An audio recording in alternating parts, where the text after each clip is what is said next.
नमस्कार जोहार। स्वागत है आप सभी का संकल्प से सिद्धि कार्यक्रम में। दोस्तों, इस कार्यक्रम के माध्यम से हम आपकी मुलाकात ऐसी पर्सनालिटी से करवाते हैं जिन्होंने अपने जीवन में एक संकल्प लिया था। उस संकल्प को पूरा करने के लिए उनके अंदर एक जुनून आया और उन्होंने उस कार्य को सिद्ध किया। आज इसी क्रम में हम आपकी मुलाकात करवाने जा रहे हैं ETM बाइक्स के फाउंडर धीरज कुमार जी से। तो धीरज जी, बहुत बहुत स्वागत है आपका हमारे कार्यक्रम में। शुक्रिया। धीरज जी, सबसे पहले तो हम आपसे जानना चाहेंगे कि ETM बाइक्स का क्या कंसेप्ट है और ये कैसे लोगों की मदद कर रहा है।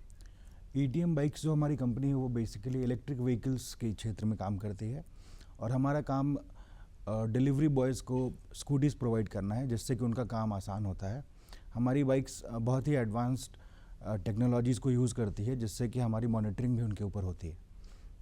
कार्बन एमिशंस को कम करते हुए कैसे आप डिलीवरी बॉयज़ और कंपनीज जो कि डिलीवरी सर्विसेज दे रही हैं उनकी आप मदद कर पा रहे हैं। कार्बन इमिशन हमारे देश में सबसे बड़ी प्रॉब्लम है, इनफैक्ट दुनिया में ही सबसे बड़ी प्रॉब्लम हो चुकी है। और आपको ये जानकर आश्चर्य होगा कि जितनी भी डिलीवरी सर्विसेज हम यूज़ करते हैं उसमें 30% योगदान लास्ट माइल डिलीवरी का होता है। तो हमने इस 30% जो कार्बन इमिशन हमारा डिलीवरी के हिसाब से होता है लास्ट माइल से, हम उसको दूर करने की कोशिश कर रहे हैं विथ EV बाइक्स। किस प्रकार से लास्ट माइल डिलीवरी में आप EV बाइक्स की मदद से उस चीज़ को दूर करने की कोशिश कर रहे हैं? बेसिकली लास्ट माइल डिलीवरी का जो कंसेप्ट है, हमारे यहाँ जितनी भी चीज़ें हम डिलीवर कराते हैं अपने घर पे, तो जो वेयर हाउस से हमारे घर पे डिलीवरी होती है उसको हम लास्ट माइल डिलीवरी कहते हैं।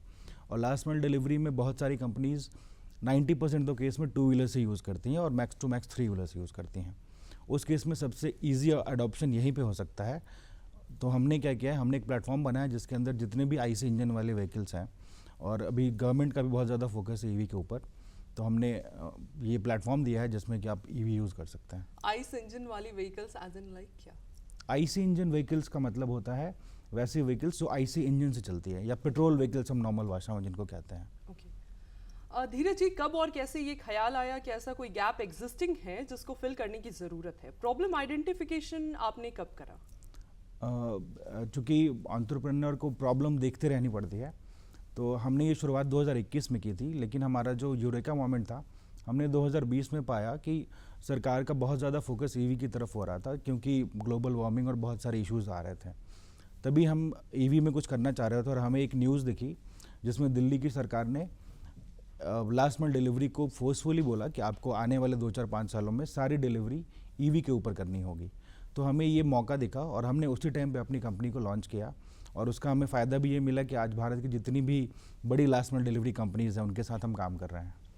स्टार्टअप के प्रति जागरूकता कब आई? कब लगा कि एक स्टार्टअप क्रिएट करना in these running days environment अच्छा होगा? स्टार्टअप के लिए मैं अपने आप को भाग्यशाली समझूंगा कि हम इस एरा में हैं जिसमें कि लास्ट 5 से 10 साल में आप देखोगे तो बहुत सारे बड़े बड़े स्टार्टअप्स भारत में हैं और अभी ये बेहतरीन समय है किसी के लिए भी स्टार्टअप शुरू करने का।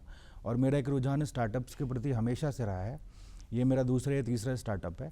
और स्टार्टअप्स में पहली चीज़ होती है प्रॉब्लम आइडेंटिफाई करना, और आपको भारत में हर जगह पे बहुत सारी छोटी छोटी प्रॉब्लम्स मिलते रहती हैं। उसी क्रम में ये मेरा जो तीसरा स्टार्टअप है, इसमें एनवायरनमेंट को देखते हुए और लोगों की आसानी को देखते हुए हमने स्टार्टअप शुरू किया।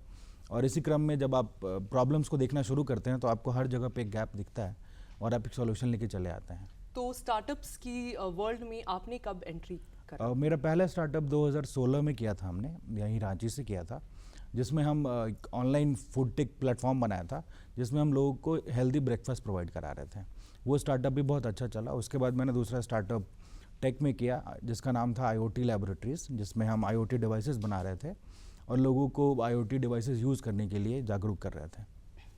एक सोच आना और सोच को धरातल पर इम्प्लीमेंट करना एक टास्क होता है। बिल्कुल। तो आपके स्टार्टअप कंसेप्ट के ग्राउंड लेवल इम्प्लीमेंटेशन पे आपने कैसे काम किया? देखिए, स्टार्टअप का नाम ही स्टार्टअप, मतलब आप शुरू करेंगे तभी आपको आगे की प्रॉब्लम्स, आप अगर एक दिन में पहले ही बैठ के सोच के बैठ जाएंगे ना कि सारी चीज़ें हमारी एक बार में हो जाएंगी, तो ऐसा नहीं होता है। तो पहले आपको एक आइडिया चाहिए होता है, एक प्रॉब्लम चाहिए होता है, फिर आप उसको शुरू करते हैं। और जैसे ही हम इसको शुरू करते हैं तो हम एक कदम चलने के बाद अगला कदम सोचते हैं कि क्या करना होता है। तो इसी क्रम में हमने जब शुरुआत की थी तो हमें बहुत सारी चीज़ों के बारे में जानकारी नहीं थी, जो कि धीरे धीरे बहुत सारी चीज़ों की जानकारी आज हमें हो चुकी है। तो शुरू करना सबसे बड़ा ज़रूरी काम है, तो शुरू करना। मतलब किस प्रकार से आपने इसके इम्प्लीमेंटेशन की तरफ स्टेप्स लिए? जो अब जैसे कि एक मैं आपको सिंपल से एग्जांपल देता हूँ। एक आपके पास एक कोई आइडिया आया, तो पहली चीज़ ये होती है कि हमको उसको वैलिडेट करना होता है कि मार्केट में इसकी रिक्वायरमेंट है या नहीं है, क्योंकि हो सकता है हम जो सोच रहे हो वो हमारे लिए सही हो बट मार्केट में इसकी रिक्वायरमेंट नहीं हो। तो जब हमारे पास ये आइडिया है तो हमने इसको क्योंकि आजकल इंटरनेट का ज़माना है और गूगल है, तो सारी चीज़ें इजीली अवेलेबल हैं। आपके दिमाग में कुछ आता है, आप उसको सर्च करते हैं और आप देखते हैं कि इसकी डिमांड है कि नहीं। हमने भी कुछ वैसे ही किया, फिर हमने पाया कि इसकी रिक्वायरमेंट अभी आने वाले दिनों में बहुत ज़्यादा है और इस सरकार का भी बहुत ज़्यादा सहयोग मिला हमें, क्योंकि हर तरफ से जो भी हमें सपोर्ट चाहिए होता है, क्योंकि स्टार्टअप चलाने के लिए आपको बहुत सारी चीज़ें चाहिए होती हैं। आपको फंडिंग चाहिए होती है, आपको मेंटरशिप चाहिए होती है, आपको बहुत सारे लीगलिटीज़ चाहिए होती हैं। तो ये सारी चीज़ें आज की डेट में बहुत आसान हो चुकी हैं। इससे हमें बहुत फ़ायदा मिला और हमारा काम हमारे सिर्फ ऑपरेशंस पे ही फोकस रहा।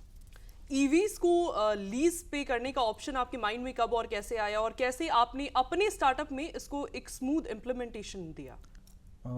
जैसे मैंने बताया कि हमने गैप जो आइडेंटिफाई किया, एक अभी भी आप नेट पे सर्च करोगे तो आपको मिलेगा, अभी बहुत सारी स्टेट गवर्नमेंट्स ने एक ईवी पॉलिसी लेके आई हैं।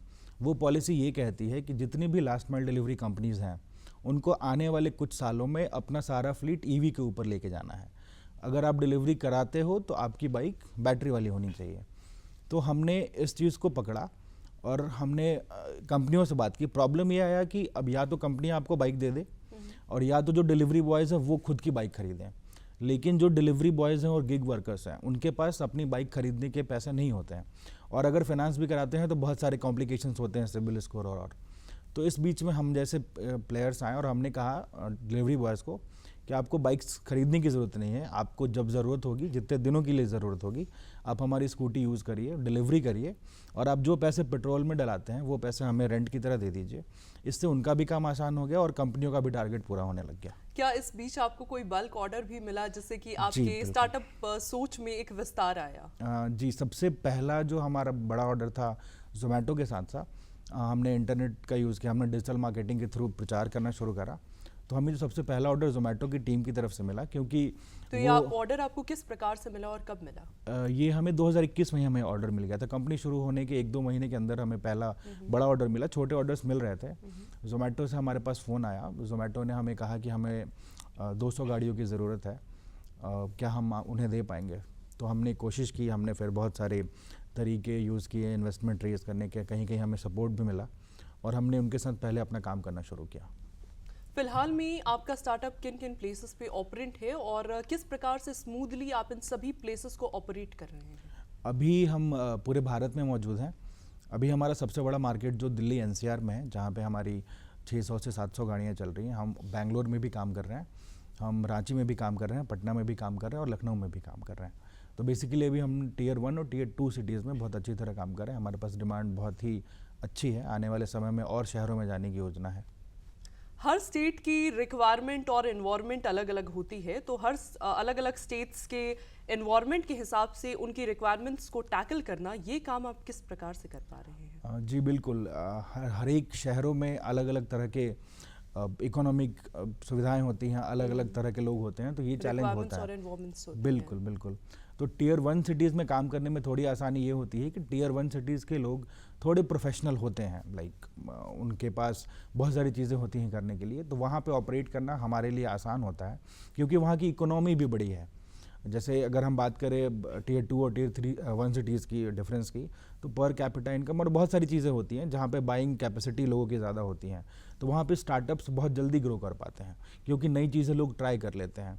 यही कारण है कि हम बेंगलोर और दिल्ली जैसे शहरों को स्टार्टअप कैपिटल कहते हैं, और वहाँ पे एक कहावत है कि हर एक क्यूबिकल में एक स्टार्टअप बैठा होता है, तो इस रीज़न से हमें बहुत फ़ायदा मिलता है। टियर 1 और टियर 2-3 सिटीज़ को सर्व करने के बीच में आप क्या डिफरेंसेस महसूस करते हैं इन दोनों टाइप्स ऑफ सिटीज़ के बीच, और इन सभी के बीच आप स्टार्टअप इकोसिस्टम को किस प्रकार से देखते हैं? देखिए, टियर 1 और टियर 2 सिटीज़ का जो डिफरेंस है बेसिक, हम वैसे भी जितनी भी सर्विसेज हम आज यूज़ करते हैं, इनफैक्ट आपके सर्व करने में आपने क्या डिफरेंसेस महसूस करे? हाँ, उस जैसे कि एग्जांपल के तौर पे मैं लेता हूँ, टियर 2 सिटीज़ में कोई भी सर्विसेज आती है तो 99% केस में पहले टियर 1 सिटीज़ में रहती हैं। जैसे आप अगर ऊबर यूज़ करते हैं, जोमेटो यूज़ करते हैं, कुछ भी यूज़ करते हैं, तो ये ऑलरेडी पहले बड़े शहरों में आ चुके होते हैं, फिर वो टियर 2 सिटीज़ में आते हैं। रीज़न ये होता है कि उन्हें पता होता है कि टियर 2 में एडॉप्शन कैसा होगा या उनको रिस्पॉन्स कैसा मिलेगा। तो हमें जो प्रॉब्लम फेस हुई, जैसे हमने बताया कि हमारा जो मॉडल है उसमें हम गाड़ी को रेंट पे करते हैं, मतलब लीज करते हैं और यूज़र से रेंटल लेते हैं। टियर 1 सिटीज़ में हमें ये प्रॉब्लम नहीं आती लोगों को समझाने में। टियर 2 सिटीज़ में ये प्रॉब्लम आती है कि लोग कहते हैं कि रेंटल से बढ़िया हमें EMI दे देते हैं क्योंकि हमारी गाड़ी भी हो जाएगी। बट वो ये डिफरेंस नहीं समझते हैं कि EMI देने के बाद वो पूरी की पूरी लाइबिलिटी आपके ऊपर आ जाती है। अगले 3 साल तक आप गाड़ी चला रहे हो नहीं चला रहे हो, आपको उसके पैसे देने पड़ेंगे। बाकी मेंटेनेंस और रजिस्ट्रेशन बहुत सारी चीज़ें होती हैं। हमारे मॉडल में क्या है कि आपको अगर 2 महीने की ज़रूरत है, 3 महीने की ज़रूरत है, तो आप 2 या 3 महीने यूज़ करो और हमें उसका रेंटल दो, जिसमें कि आपका ऑपरेशंस के अलावा कोई भी हेडेक नहीं होता है। मतलब आप कहना चाहते हैं कि टियर 2-3 सिटीज के पीपल का मेंटालिटी होता है कि वो हेवी एसेट माइंडेड हाँ, asset minded होते हैं। They want to own the things, right, right. Light asset minded होते बिल्कुल, हैं। बिल्कुल, किस बिल्कुल। तरह से हम आपसे जानना चाहेंगे? जैसे मैं एक एग्जांपल दे सकता हूँ, मेरे कुछ मित्र हैं बैंगलोर में और दिल्ली में, मेरी उनसे बात हो रही थी, वो बहुत अच्छे जॉब में है और बहुत अच्छा पैकेज भी है उनका। बट अगर मैं उनसे बात करता हूँ कि तुम लोगों ने 4 व्हीलर अभी तक क्यों नहीं लिया है, तो उनका कहना ये होता है कि वो उनके लिए एक लाइबिलिटी हो जाती है, हेडेक हो जाती है। दैट मीन्स पार्किंग है, कहीं आप जाते हो तो, क्योंकि बैंगलोर जैसे शहरों में पार्किंग खुद ही समस्या है, राइट। दूसरा ईज़ है, अगर आपके पास व्हीकल नहीं भी है तो हर सेकंड आपके पास ओला, उबर और उसकी तरह 50 कंपनियां खड़ी हैं आपको सर्विस देने के लिए। उस केस में ये एक बेसिक डिफरेंस हो जाता है कि अगर उनको उतने पैसे ही लगते हैं बट फ्री होना ज़्यादा पसंद करते हैं वो एसेट लोग। फ्री माइंड होता है। राइट, राइट, लाइट होते हैं वो।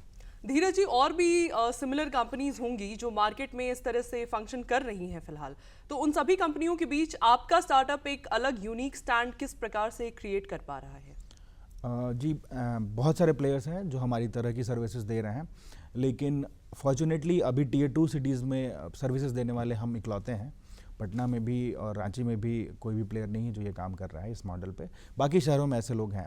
हमारी यूनिकनेस ये है कि हमारी जितने भी इलेक्ट्रिक स्कूटीज़ होती हैं उसको हम IoT डिवाइसेस से इनेबल्ड करते हैं, जिससे कि उस बाइक का पूरा कंट्रोल हमारे पास रहता है। हम जियो फेंसिंग टेक्निक का यूज़ करते हैं। इसका मतलब ये होता है कि अगर कोई बाइक एक पर्टिकुलर एरिया के बाहर जाती है तो हमें एक अलार्म मिल जाता है और हम अपने ऐप के थ्रू उस बाइक को वहीं से बंद भी कर सकते हैं, और कितनी बैटरी बची हुई है, हाँ, यूज़र कितने स्पीड से व्हीकल को चला रहा है, ये सारे डिटेल्स हमें रियल टाइम में मिलते रहते हैं। तो IoT डिवाइसेस का यूज़ आपके व्हीकल में किस प्रकार से हो पा रहा है? हम एक IoT किट होता है जो कि बाइक स्कूटीज़ में बेसिकली इंस्टॉल कर देते हैं, और वो इंस्टॉलेशन इस तरीके का होता है कि अगर कोई इस डिवाइस को छेड़छाड़ करता है तो वो स्कूटी अपने आप बंद हो जाती है, और हमें एक अलार्म भी चलाता है कि हमारे डिवाइस के साथ छेड़छाड़ किया गया है। क्योंकि सारे हमारे जो कस्टमर्स होते हैं वो डिलीवरी बॉयज़ होते हैं ऑलमोस्ट, उस केस में हमें ये करना बहुत ज़रूरी हो जाता है ताकि हम उनको ट्रेस कर पाएँ। कई बार किसी कंसेप्ट को इंट्रोड्यूस करने से पहले सोसाइटी की तरफ से काफ़ी व्यू पॉइंट चैलेंजेस का भी सामना करना पड़ता है, तो क्या आपने भी कुछ ऐसे व्यू पॉइंट चैलेंजेस को फेस करा?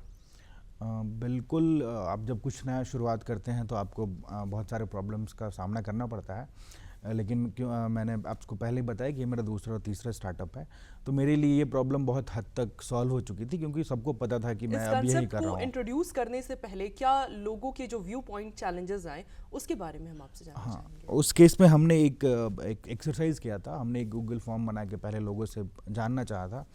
हमने डेटा निकाला था डिलीवरी बॉयज़ का, और हमने उनसे पर्सनली भी बात की थी जाके कि अगर कोई ऐसी सर्विसेज आपको मिलती है तो आप इसको यूज़ करना चाहेंगे कि नहीं। उस टाइम पे हमें बहुत अच्छा पॉजिटिव रिव्यू मिला, फीडबैक मिला डिलीवरी बॉयज़ का, और ये सारा वर्कआउट करने के बाद ही हम लोग इस फील्ड में कूदे, और तब हमें रिस्पांस भी बहुत अच्छा मिला। तो आपका जो कनेक्ट होता है वो डिलीवरी बॉय से डायरेक्ट होता है या कंपनीज के थ्रू होता है? हमारा मॉडल जो बेसिकली क्या ना, हम B2B में काम करते हैं। हम डायरेक्टली अगर कोई हमारे पास वैसे कोई डिलीवरी बॉय आता है और वो कहता है कि हमें गाड़ियाँ चाहिए, तो हम उसको इंडिविजुअली बाइक्स अभी नहीं देते हैं। हमारा टाई अप कंपनी से होता है, जैसे मैंने बताया कि हमारा टाई अप जोमेटो से है, बिग बास्केट से है, स्टार क्विक कंपनी है एक बैंगलोर में, उनके साथ है, और भी वेंडर्स हैं हमारे। हम उनसे टाई अप करते हैं और उनको उनके प्लेटफॉर्म पे हमारी स्कूटीज़ डिलीवरी बॉयज़ को दिखती हैं, और वो डिलीवरी बॉयज़ क्या करते हैं, वहाँ से रेफरेंस लेके हमारे पास पहुँचते हैं। तो हमारे पास 2 वेरिफिकेशन हो जाता है। एक तो वो जोमेटो की ID होती है जिससे हम वेरीफाई करते हैं, और दूसरा हम भी अपने लेवल पे उनका वेरिफिकेशन करते हैं। हमारा पे आउट जोमेटो करता है, वो जो भी उनके मान लो आपकी एक सैलरी या पे आउट होता है उनमें से डिडक्ट करके वो पैसा हमें मिल जाता है। और कोई डिलीवरी बॉय अगर आपके पास डायरेक्टली आता है इस प्रकार के डिलीवरी के काम के लिए, तो क्या उसके लिए भी आपके पास बिल्कुल। हमने कुछ दिनों पहले एक डिजिटल मार्केटिंग कैंपेन भी चलाया था, क्योंकि अभी तक एक धारणा है कि आपको डिलीवरी बॉय बनना है तो आपके पास बाइक्स होनी चाहिए, बट हम ये कहते हैं कि अगर आपके पास बाइक नहीं भी है तो हमारी कंपनी के पास चले आओ, हम आपकी एक आईडी बना के दे देंगे। जो भी वेंडर्स हमारे पास अवेलेबल हैं, आपको ग्रॉसरी डिलीवरी करनी है, आपको फूड डिलीवरी करनी है, आपको उबर के साथ काम करना है, सारे हमारे क्लाइंट्स, हम उन पे उनकी आईडी बनवा देते हैं, अपने पास से उनको एक स्कूटी भी दे देते हैं, और ये स्कूटी और दोनों काम कंपनी से कनेक्ट कर देते हैं, फिर वो अपना काम करना शुरू कर देते हैं। धीरज जी, स्टार्टअप को स्टैब्लिश करने से पहले भी क्या आपने कुछ चैलेंजेस फेस करी स्टैब्लिशमेंट के दौरान?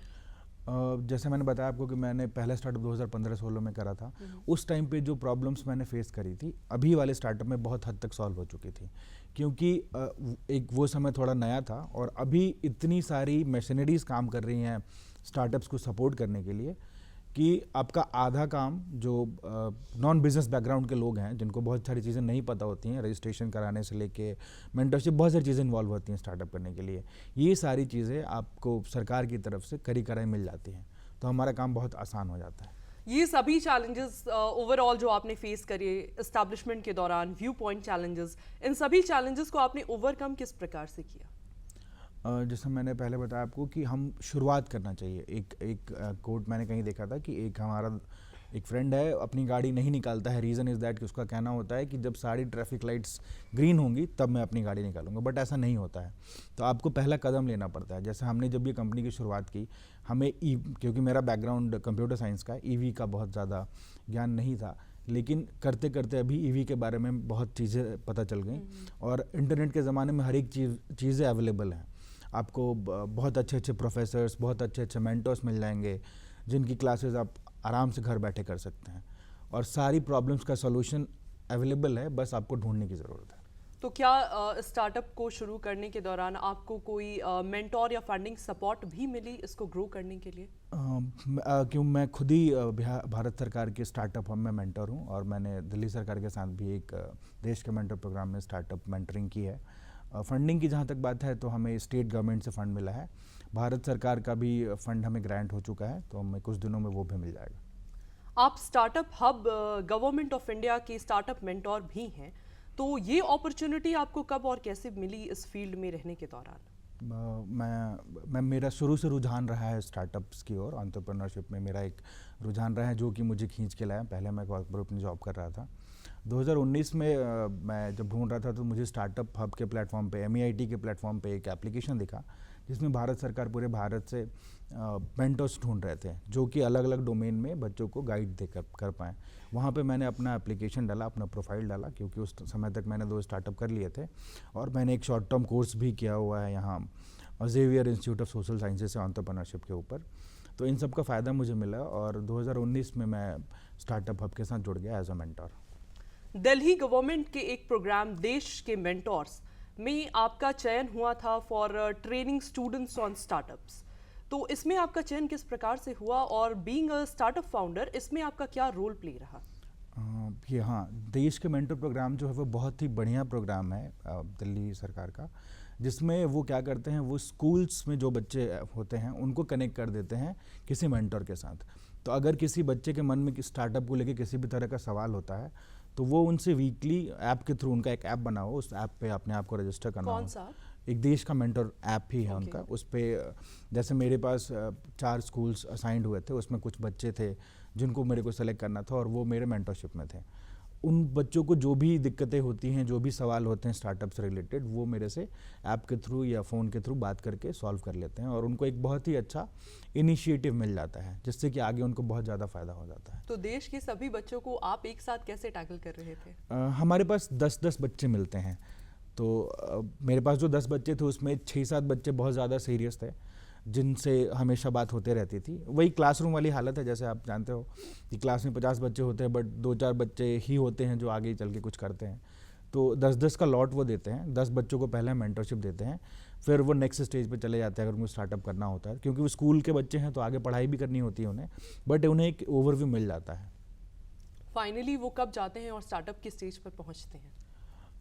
जैसे अभी 1-2 एग्जांपल मैं आपको देता हूँ। एक स्टूडेंट था दिल्ली के किसी स्कूल का, उसको टैक्सी उद्योग में कुछ करना था, और उसकी नॉलेज इस चीज़ में बहुत अच्छी थी, मतलब 10वीं का छात्र था वो, और 10वीं क्लास में उसने सारी बायोग्राफीज पढ़ चुकी थी, ऊबर के फाउंडर की, ओला के फाउंडर की, वो सब अच्छा खासा रिसर्च हाँ, रिसर्च कर उस रखा था। बच्चे ने स्टार्टअप के ट्रेनिंग और एजुकेशन जी के बिल्कुल। और मेरी जब उससे बात हुई तो मैंने 2-4 चीज़ें उससे पूछी कि तुम्हें इस क्षेत्र के बारे में क्या जानकारी है पहले से, क्योंकि आप जब भी किसी क्षेत्र में उतरते हो ना तो आपको उसके बारे में पहले से एटलीस्ट पता होना चाहिए।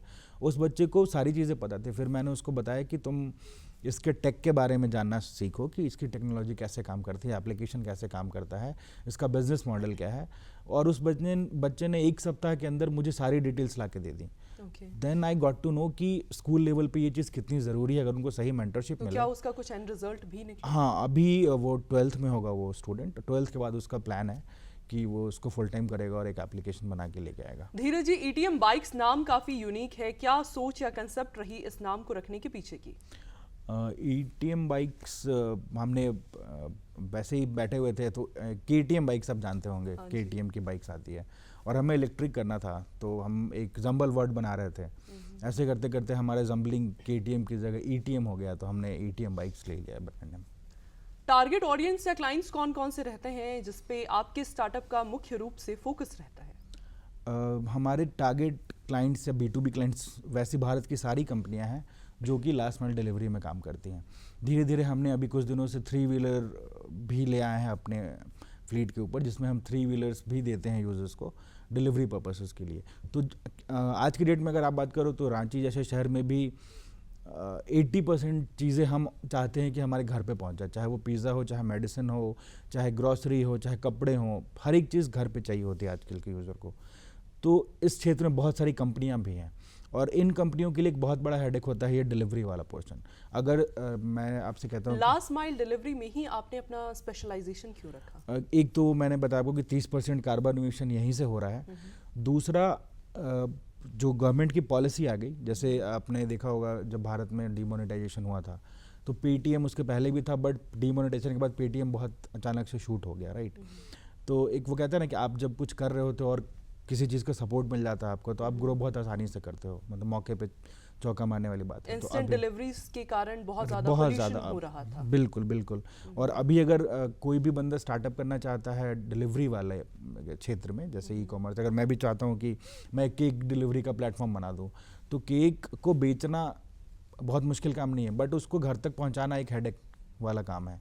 तो उस केस को सॉल्व करने के लिए हम जैसी कंपनियां अवेलेबल हैं। किन किन तरीके के सेक्टर्स में लास्ट माइल डिलीवरी या इंस्टेंट डिलीवरी में आप फिलहाल सर्व कर रहे हैं अपार्ट फ्रॉम फूडिंग आइटम्स? अभी हम जैसे दिल्ली में एक कंपनी है दूध वाले, उनका हम मिल्क डिलीवरी करते हैं। पटना में भी हम मिल्क डिलीवरी करते हैं। ग्रॉसरी डिलीवरी में हम हैं, जोमेटो के साथ फूड डिलीवरी भी कर रहे हैं। और स्टार क्विक और एक दो और भी कंपनी है जिनके साथ सुपर मार्ट है उनकी सारे प्रोडक्ट्स की डिलीवरी हम कर रहे हैं। धीरज जी, किसी भी स्टार्टअप को चलाने के लिए पैसों की ज़रूरत होती है, तो आपका स्टार्टअप बूटस्ट्रैप्ड मोड में है या इन्वेस्टमेंट बेस्ड है? शुरुआत हमने बूटस्ट्रैप मोड से की थी क्योंकि शुरुआत में आपके पास पैसे नहीं होते हैं और क्योंकि मैंने कुछ दिनों तक काम किया हुआ था तो हम कुछ फ्रेंड्स ने मिलकर हमने बूटस्ट्रैप किया, हमारा स्टार्टअप शुरू हो गया और उसके बाद हमने गवर्नमेंट को रीच किया, कुछ प्राइवेट इन्वेस्टर्स को भी रीच किया। तो कितने तक का इन्वेस्टमेंट अभी तक आपने रेज कर लिया? अभी हमने अगर गवर्नमेंट फंड्स और प्राइवेट इन्वेस्टर्स मिला दे तो अराउंड 1 CR का इन्वेस्टमेंट हमने ले रखा है। बहुत बधाई आपको। शुक्रिया। धीरज जी, हम जानना चाहेंगे कि आपके स्टार्टअप को चलाने के लिए आपके रेवेन्यू जनरेशन मॉडल्स कौन कौन से हैं फिलहाल? अभी बेसिकली हम 2 मॉडल में काम कर रहे हैं। एक में हम बाइक रेंट देते हैं without anything, only bike rental है। दूसरा मॉडल हमारा है बाइक रेंटल विथ राइडर, जिसमें हम बाइक के साथ साथ राइडर्स भी आपको देते हैं। तो ये 2 बेसिक मॉडल्स अभी हमारे पास है जिनसे हमें रेवेन्यू जनरेशन होता है। मतलब डायरेक्ट उसका एक मार्जिन बेसिस पे आपको रेवेन्यू अर्न हो रहा है? हाँ बिल्कुल। ओके। धीरज जी, कितने लोग फिलहाल में आपके साथ डायरेक्टली या इनडायरेक्टली आपके स्टार्टअप से जुड़े हुए हैं जिनको आपके स्टार्टअप के माध्यम से एक अर्निंग मिल पा रही है? अभी हमारे पास ऑन रोल ऑपरेशंस की जॉब में बात करें तो 15 से ज़्यादा लोग हमारे साथ काम कर रहे हैं और 50 से ज़्यादा डिलीवरी बॉयज़ हमारे पेरोल पे हैं हमारे पास। जितने भी लोग आपके साथ डायरेक्टली या इनडायरेक्टली जुड़े हुए हैं फॉर एन इनकम, उनके साथ आपका रेवेन्यू शेयरिंग मॉडल किस प्रकार से है? अभी जितने भी लोग हमारे पेरोल पे हैं वो उसमें से 80% लोग हमारे सैलरी पे हैं, कंप्लीट पेरोल पे हैं। हम हमारे साथ जो राइडर्स भी जुड़े हुए हैं उनको हमने सैलरी पे रखा हुआ है और उनके साथ हम 9 घंटे और 12 घंटे की शिफ्ट कराते हैं। बाकी जो 20% लोग हैं, ऐसे बहुत सारे लोग आते हैं जो बहुत लंबे समय तक नहीं काम करना चाहते हैं, उनके साथ हम पर डिलीवरी काम कर लेते हैं। या पार्ट टाइम काम पार्ट करना टाइम कर चाहते लेते हैं हैं तो जी। पर डिलीवरी उनको एक फिक्स पेमेंट मिलता है पेमेंट या मिलता है। वो मार्जिन बेस्ड?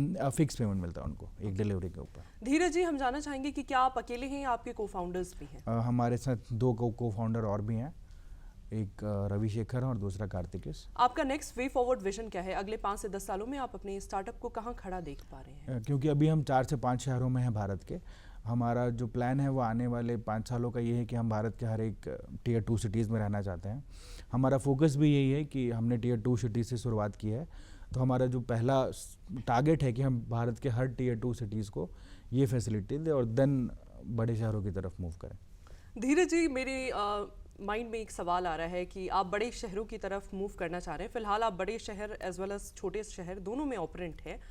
लोगों का कितना एक्सेप्टेंस है आपके प्रति? अगर आप लोगों को बताते हैं कि आप एक स्टार्टअप फाउंडर हैं और इस कंसेप्ट को इंट्रोड्यूस करना चाहते हैं, तो स्टार्टअप को लोग कितना सराहते हैं डिपेंडिंग अपॉन अलग अलग शहर? हाँ, ये एक बहुत ही अच्छा सवाल है। शुरुआत में, क्योंकि जब मैंने 2015-16 में शुरुआत की थी, उस टाइम पे तो बहुत प्रॉब्लम्स थी, बहुत मुश्किलों का सामना हुआ। लोगों ने बहुत सारी, क्योंकि वो फूड डिलीवरी का था और इतनी पढ़ाई लिखाई करने के बाद आप करते हो तो लोग बोलते हैं। जैसे हमने सुना था कि आप खुद को एज अ स्टार्टअप फाउंडर बताने के बजाय बताते हैं कि मैं उस कंपनी में काम कर रहा हूँ। ये ऐसा क्यों? ये एक मेंटेलिटी होती है। जैसे मैंने बताया कि ETM बाइक्स, मतलब हम जब टियर 2 सिटीज़ की बात करते हैं तो अगर हम अपने पेरेंट्स को कहीं भी ये कहते हैं ना कि ETM बाइक्स एक गुड़गांव की कंपनी है, बेंगलोर की कंपनी है, उसको यहाँ पे एक एम्प्लॉय चाहिए, सिटी मैनेजर चाहिए और मैं काम करना चाहता हूँ उसके साथ, तो शायद वो तैयार हो जाए। लेकिन अगर उन्हें ये पता होता है कि ETM बाइक्स को मैं ही चलाता हूँ, तो उनके दिमाग में थोड़ा सा डाउट होता है, क्योंकि हम वो नौकरी को लेके ना बहुत सुरक्षित महसूस करना चाहते हैं। तो ये एक अभी टैबू बना हुआ है, बट लास्ट 2-3 सालों में ये टैबू से भी लोग बाहर आ रहे हैं और इसके लिए सबसे आसान होगा कि हम स्टार्टअप फाउंडर्स को सेलिब्रेट करना शुरू करें। धीरज जी, आप हमारे कार्यक्रम में आए और आपने हमारे दर्शकों को इतनी विशेष जानकारियां दी, इसके लिए आपका बहुत बहुत धन्यवाद, आभार। अगले कार्यक्रम में आपसे फिर मुलाकात होगी ऐसे ही किसी नए व्यक्तित्व के साथ। तब तक के लिए हमें और हमारी पूरी टीम को दीजिए इजाजत। नमस्कार, जोहार।